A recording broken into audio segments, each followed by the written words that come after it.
اور حدیث پاک میں آتا ہے کہ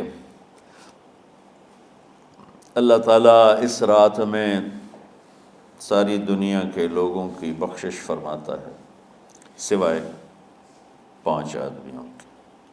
5 کے سوا سب اہل ایمان کی بخشش ہو جاتی. مشرک، المشرک، پہلا مشرک. دوسرا مشاحن. مشاحن کیسے کہتے ہیں؟ دل میں بغض رکھنے والا، کینہ رکھنے والا. تیسرا مسبل ازارہ، اپنے پاجامے شلوار چادر کو ٹخنوں سے نیچے تک لے جانے والا، لیکن ایک شرط کے ساتھ کہ وہ تکبر کی وجہ سے ہو، سستی کی وجہ سے ہے، غفلت کی وجہ سے ہے. چونکہ جب آپ نے ایک مرتبہ اس کے بارے میں بات کی تو حضرت ابوبکر صدیق نے کہا یا رسول اللہ، میری چادر، عرب چادر باندھتے تھے جیسے ہمارے پنجاب کا لباس چادر تھا، اب وہ کم ہو گئے. ہماری تو بزرگ عورتیں بھی اور مرد بھی سب چادر باندھتے تھے، شلوار تو کسی کو پتہ ہی نہیں ہوتا تھا ہمارے بچپن میں. یہ تو پھر آہستہ آہستہ جب تعلیم آئی تو شلوار دیہاتوں میں بھی اور شہروں میں عام ہو گئی. تو اگر وہ اس لیے لٹکا رہا ہے کہ طبیعت میں تکبر ہے، پھر اس وعید کا وہ حقدار ہے. اگر ویسے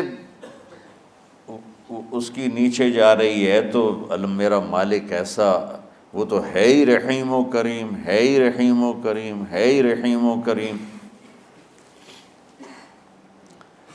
صرف شلوار نیچے لٹکانے سے وہ اتنی شدید سزا دے. اگر اس کے پیچھے تکبر ہے، پھر ہے. یہ تکبر نہیں ہے تو انشاءاللہ وہ اس سے محفوظ ہوگا. تو اپنی چادر کو لٹکانے والا، لیکن بشرط تکبر. اعتدال اللہ کو ہر چیز میں پسند ہے. دنیا جو مختصر ہے اس میں کیسے پسند نہیں ہوگا؟ آخرت جیسے معاملے میں بھی اللہ ہم سے کہہ رہا ہے اعتدال، امتن وسطا. ایسے عیسائیوں کی طرح ترک دنیا بھی نہ کرو، یہودیوں کی طرح دنیا کے پیچھے نہ پڑ جاؤ. رزق حلال بھی کماؤ، اپنے بچوں کو بھی دیکھو، اپنے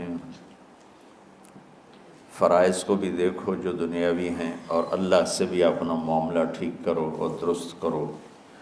بعد کے زمانے میں صحابہ کے بعد سے ہی ایک انتہا پسندی امت میں آئی. ساری رات جاگنا. فلاں بزرگ تھے وہ رسے سے اپنے بالوں کو باندھ لیتے تھے کہ نماز پڑھتے پڑھتے جب نیند آئے اور جھٹکا لگے تو رسے سے بندھے ہوئے بالوں سے اس جھٹکے سے تکلیف ہو اور ان کی آنکھ کھل جائے اور پھر نفلوں میں شروع ہو جائے.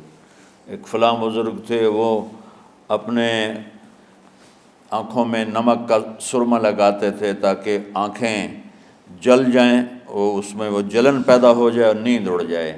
یہ ایسے واقعات بھرے پڑے ہیں. فلاں بزرگ تھے انہوں نے 30 سال عشاء کے وضو سے فجر کی نماز ادا کی. یہ اپنی جگہ پہ بزرگی ہے، لیکن یہ بھائیوں یہ دین ہم پیش نہیں کر سکتے. فلاں بزرگ تھے وہ 30 سال سے ستو کھا رہے تھے کہ روٹی کھانے اور ستو کھانے میں 70 دفعہ سبحان اللہ کا فرق پڑ جاتا ہے. تو روٹی کھائیں تو 70 دفعہ سبحان اللہ کم کہہ سکتے ہیں، اور ستو کھائیں تو 70 دفعہ سبحان اللہ زیادہ کہہ سکتے ہیں. تو لہٰذا ان کا مجھے تو 30 سال ہو گئے، میں تو ستو کھا رہا ہوں، میں تو روٹی نہیں کھا رہا. یہ دین نہیں ہے. یعنی یہ وہ دین نہیں جو ہم انسانیت کو پیش کر سکتے. یہ تو لوگوں کو دوڑانے والی بات. یہ راہبانیت کی شکل ہے. یہ وہ دین نہیں جو ہم لوگوں کو پیش کریں گے تو وہ کہیں گے واہ واہ واہ واہ کیا دین ہے بھائی، قبول کرو. یہ ایک قسم کا غلو آیا. میں ایک حدیث سناتا ہوں، بخاری شریف میں بھی ہے، مجھے اب ہر شے بھول گئی، لیکن وہ ہے نہی الغلو، اس طرح کر کے آپ لوگ زیادہ جانتے ہوں گے جو پڑھ رہے ہیں کہ غلو سے نہیں۔ حدیث آپ کو سب کو یاد ہوگی کہ 3 صحابہ آئے اللہ کے نبی کے گھر اور پوچھا کہ اللہ کے نبی رات کیسے گزارتے ہیں؟ تو گھر والوں نے کہا سوتے بھی ہیں، جاگتے بھی ہیں، کھاتے بھی ہیں۔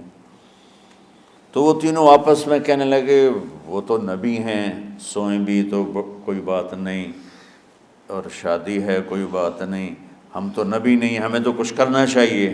ایک نے کہا کہ میں ساری زندگی روزہ نہیں چھوڑوں گا، ایک نے کہا کہ میں ساری زندگی سوؤں گا نہیں، ایک نے کہا میں ساری زندگی شادی نہیں کروں گا۔ تو دیکھنے میں تو واہ واہ کیا بڑی بزرگی ہے بھائی، بڑے بزرگ ہیں۔ ہمارے نبی کو پتہ چلا آپ نے تینوں کو بلا لیا، کہ تم مجھ سے زیادہ اللہ سے ڈرنے والے ہو، میں تم سے انا اتقاکم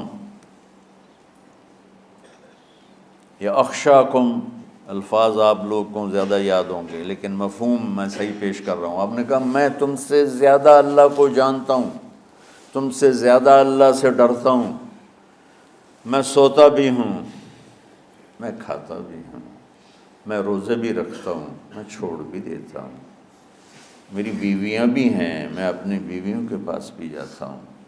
تم دین میں غلو سے بچو، پہلے امتوں کو ہلاک کر دیا دین میں غلو۔